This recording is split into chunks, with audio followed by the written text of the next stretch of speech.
السلام علیکم. I am doctor امان. I am orthopaedic and sports consultant in Hyderabad medical complex Peshawar, اور میں پچھلے 10 سال سے آرتھوپیڈک کیسز کو ڈیل کرتا ہوں. تو ابھی آپ کو انشاءاللہ نی آسٹو آرتھرائٹس کے حوالے سے کچھ ڈسکشن اور کچھ معلومات آپ کو دیں گے. گھٹنوں میں جو درد ہوتا ہے اس کے وجوہات جو ہے وہ تو مختلف ہو سکتے ہیں,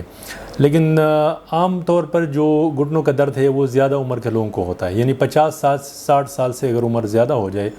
تو ایک عام بندے کو بغیر کسی بیماری کے بھی جوڑوں میں درد ہو سکتا ہے, گھٹنوں میں درد ہو سکتا ہے. اور اگر کسی کو ریموٹائڈ آرتھرائٹس ہو یا اور کوئی جوڑوں کی بیماریاں ہو تو ان میں یہ ارلی ایج میں بھی ہو سکتا ہے کہ بہت جلدی ان کے جوڑ جو ہے نا وہ گھس جاتے ہیں اور اس میں درد شروع ہو جاتا ہے. جوڑوں میں دردوں کے علامات یہ ہے کہ نارمل آپ چلتے ہیں ہموار زمین پہ تو اتنا زیادہ مسئلہ نہیں ہوتا, لیکن جب بھی کوئی جگہ اونچی نیچی جگہ ہو یا آپ سیڑھیاں اترتے ہیں یا چڑھتے ہیں یا آپ زمین پہ, ہمارے لوگوں کا عام طور پر روٹین میں یہ ہے کہ وہ زمین پہ زیادہ سکویٹنگ کی پوزیشن میں بیٹھتے ہیں, تو اس پوزیشن میں بیٹھتے ہیں تو بہت زیادہ درد ہوتا ہے. یا نماز کے اندر خصوصاً اگر تشہد کے اندر آپ بیٹھتے ہیں تو بہت زیادہ درد ہوتا ہے اور بہت زیادہ تکلیف ہوتی ہے. اور اس کے علاوہ یہ ہے کہ اس سے آوازیں بھی آنا شروع ہو جاتی ہے. یعنی جب یہ ہڈی اندر سے جوڑ گھسنے لگتا ہے تو یہ ہڈی سے ٹکراتی ہے اور پھر اس کی وجہ سے میکینیکل ساؤنڈز پیدا ہو جاتے ہیں, آوازیں آنے لگتی ہے, ٹک ٹک کی آوازیں آتی ہے, کر کی آوازیں جوڑ سے آنا شروع ہو جاتی ہے. اور یہ علامات ہے کہ جوڑ اندر سے گھس رہا ہے اور کمزور ہوتا جا رہا ہے. جو یوزولی ادھر پریکٹس میں دیکھ رہا ہوں اس میں یہ ہے کہ عام طور پر لوگ ان کو دوائیاں دیتے ہیں اور دوائیاں کا کے لوگوں کے معدے, گردے اور مسائل کے شکار بھی ہو جاتے ہیں ہمارے مریض. لیکن اس سے مسئلہ حل نہیں ہوتا, کیونکہ جو مسئلہ ہوتا ہے وہ تو میکینیکل ہے, اور میکینیکل مسئلہ جو ہے وہ اکثر دوائیوں کے ساتھ حل نہیں ہوتا. اگر اس کو میں تھوڑا سا ماڈل پہ بھی ایکسپلین کروں تو یہ نی کا ماڈل ہے, اور اس میں اگر آپ دیکھ لیں تو کچھ بہت امپارٹنٹ سٹرکچر ہے. یعنی یہ اوپر والی ہڈی ہے, یہ دو نیچے والی ہڈیاں ہے, ان دونوں کے درمیان میں یہ کشن ہے جس کو ہم مینسکس کہتے ہیں, اور یہ اس کا ہموار سطح ہے جس کو ہم کارٹلیج یا چکنی ہڈی کہتے ہیں. اب ہوتا یہ ہے کہ جب بھی چوٹ کی وجہ سے یا کوئی ٹراما کی وجہ سے جو مینسکس ہے جو دونوں کے درمیان میں ایک کشن کا کام کرتا ہے, اس میں کوئی پرابلم ہو جاتا ہے تو یہ پٹ جاتا ہے اور اس کی وجہ سے گھٹنے میں درد شروع ہو جاتا ہے. اگر اس کو انٹریٹڈ چھوڑا جائے اور اس کا مناسب وقت میں پراپر علاج نہ کیا جائے تو اس کا مسئلہ یہ ہوتا ہے کہ یہ جوڑ گھسنے لگتا ہے اور اس کا جو چکنی ہڈی ہے, یہ جو ہموار سطح ہے وہ کھردرا ہونا شروع ہو جاتا ہے. اس چیز کو زیادہ عمر کے لوگوں میں تو بغیر کسی ٹراما کی بھی ہو سکتا ہے, یعنی 60 سال 70 سال کی عمر میں بغیر کسی ٹراما کے, بغیر کسی ریزن کے ان کو یہ ڈی جنریٹو چینجز ہو سکتے ہیں. لیکن جو ینگر لوگ ہیں, خصوصاً جو پلیئرز ہے یا جو گیمز کرتے ہیں, ایتھلیٹس ہے, اور ان لوگوں میں جن کو کوئی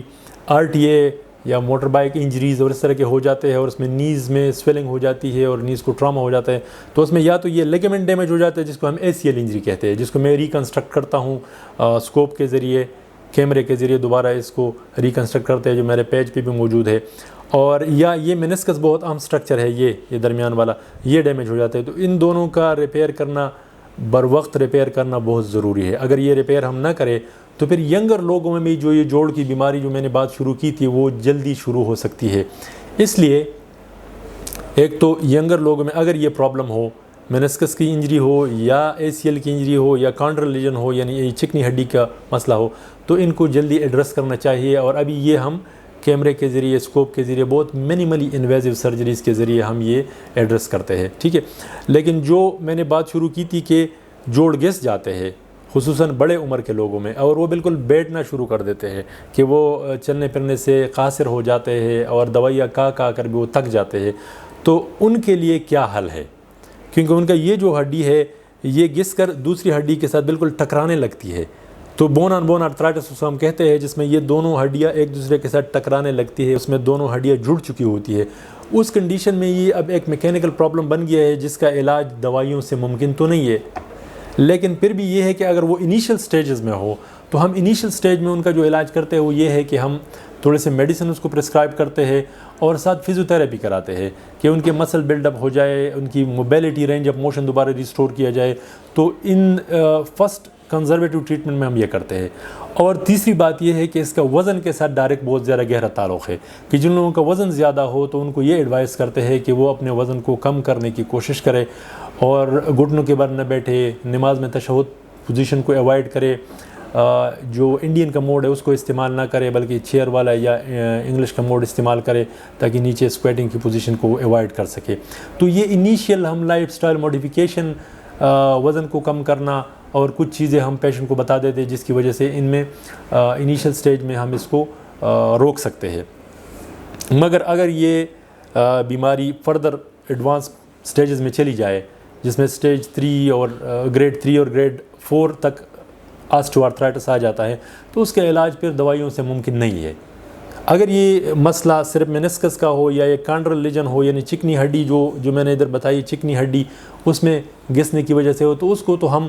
آرتھوسکوپ کے ذریعے اس کو ریپیئر کر سکتے ہیں. تو ریپیئر کرنے کی کوشش ہم اس سٹیج میں کرتے ہیں جب صرف مینسکس کا مسئلہ ہو, یعنی یہ مینسکس اگر ڈیمیج ہو تو ہم اس کو ریپیئر کر کے اس کو جوائنٹ کو کنزرو کر دیتے ہیں, اور اگر یہ کانڈرل لیجن ہو تو اس کو بھی ہم ریپیئر کر لیتے ہیں. لیکن اگر اس سے بات آگے بڑھ کے یہ جوڑ اندر سے گھس جائے اور بون آن بون آرتھرائٹس میں ہڈی ایک دوسرے کے ساتھ ٹکرانے لگ جائے تو پھر اس سچویشن میں مزید گولیاں کھانا, دوائیوں پر مریض کو چلانا یہ مریض کے صحت کے ساتھ زیادتی ہے, کیونکہ اس سے کوئی ٹائم لیمٹ نہیں ہے کہ آپ کتنے عرصے تک اس کے لیے گولیاں لیں گے. آپ نے اگر گولیاں سال بھی کھا لی, جس دن آپ نے گولیاں چھوڑ دی اگلے دن آپ کو دوبارہ درد شروع ہو جائے گا. تو اس کے لیے انسیڈس خصوصاً جو دردوں کی دوائیاں ہے وہ چند ہفتوں سے زیادہ ہم نہیں ریکمینڈ کرتے کیونکہ اس کے بہت سائیڈ ایفیکٹس ہے گردوں کے اوپر, معدے کے اوپر, جگر کے اوپر اور بہت سے سائیڈ ایفیکٹس ہیں. تو لوگ اس کو کھاتے رہتے ہیں اور روزانہ وہ گولیاں لیتے ہیں اور یہ بہت زیادہ خطرناک ہے ان کے صحت کے لیے. وہ ایک ٹائم بم کے اوپر بیٹھ جاتے ہیں کیونکہ کسی وقت بھی اگر ان کے گردے کو ڈیمیج ہو گیا تو وہ ایک بہت خطرناک مسئلے کے شکار ہو سکتے ہیں جس کی وجہ سے پھر ان کو ڈائلیسس کی ضرورت اور مسئلے شروع ہو جاتے ہیں. اس لیے حل ان کا کیا ہے؟ تو حل یہ ہے کہ جب بھی ایڈوانس آرتھرائٹس ہو اور جوڑوں کا مسئلہ ہو تو اس میں یہ ہے کہ نی ریپلیسمنٹ اس کا حل ہے کہ جو جوڑ خراب ہو چکا ہے اس کے ذریعے اس کی جگہ ہم ایک مصنوعی جوڑ لگا دیتے ہیں. اور اس کے لیے چند چیزیں ہیں وہ ضروری ہے. اس نی ریپلیسمنٹ کے حوالے سے ہمارے معاشرے میں بہت زیادہ سپرسٹیشنز ہے, لوگ